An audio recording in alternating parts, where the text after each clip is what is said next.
We've already seen an Azimut 53 in the past.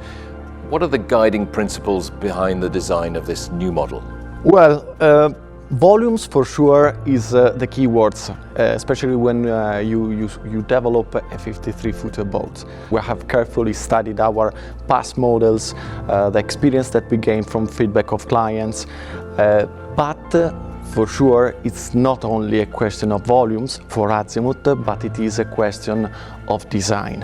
How have you achieved this beautiful mission? We decided to deeply analyze the interior levels.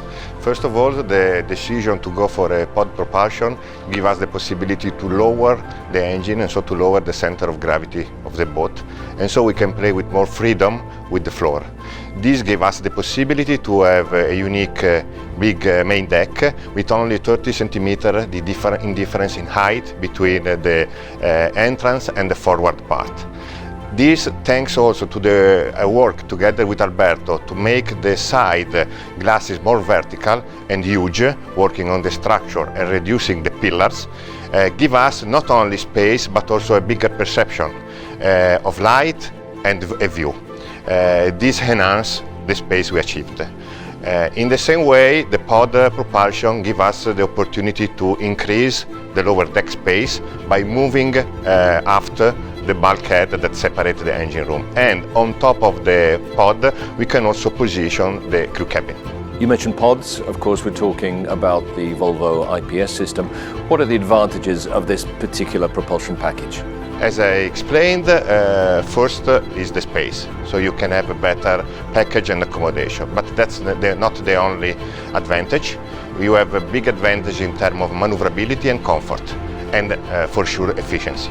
The boat is fitted and will be fitted with the IPS 950 that will guarantee 27 knots of cruise speed and top speed over 30 knots. Going back to the exterior design, larger interior volumes can sometimes lead to a chunky looking boat. So how have you managed to maintain the sleek exterior profile?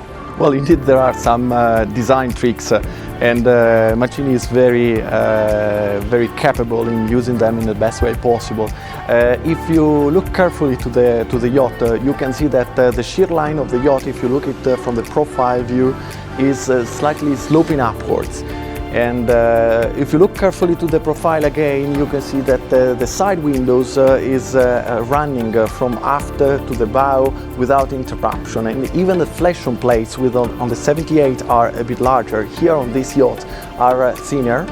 Why it's working? It's working well because you are creating a horizontal sections that are interrupting the volumes, the side volumes of the yacht. That is really what is making a difference in giving a sleek lines, a sleek appearance to the yacht, and so this is how you make a 53-foot yacht being very eye-catching. Let's take a closer look at some of the exterior details, starting indeed with the fly deck. Okay, so the layout of the fly deck is structured with the dining area, which is located in the aft part, but it's not the regular dining area, so you have the option of having a table which is high-low, so you can lower it down and you can create a beautiful lounge area with a coffee table. Then of course you've got your bar cabinets, and then the sunbed area, it is forward in the bow, all around the wheelhouse. What about the other exterior areas, such as the foredeck and the cockpit?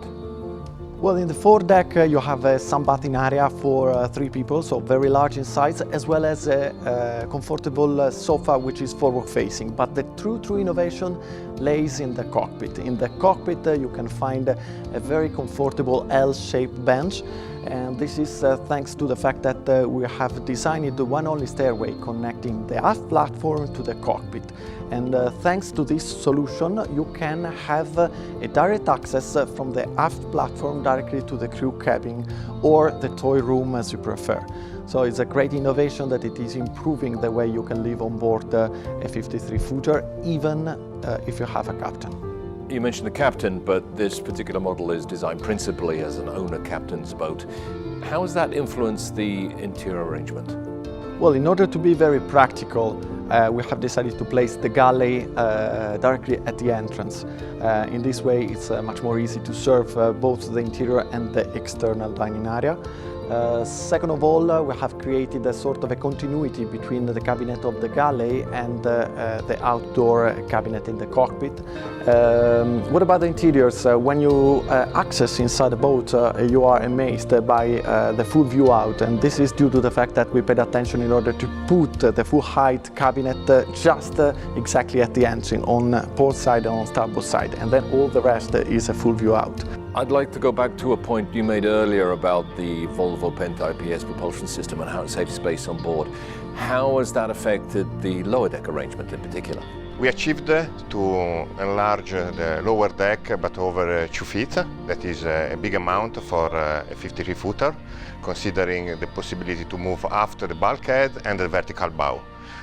These make possible a very comfortable layout with a guest cabin with twin beds, with a master cabin with a real walk-in wardrobe, and with additional storage cabinet in the lobby. Thank you, gentlemen, for your contribution. I think you'll agree that the Azimut 53 is a well-balanced boat, ideal for families with a charm all of its own. And one final point which is worth making is that the name is slightly misleading, because in actual fact the overall length is almost 55 feet with a beam of nearly 5 meters, and that's over 16 feet.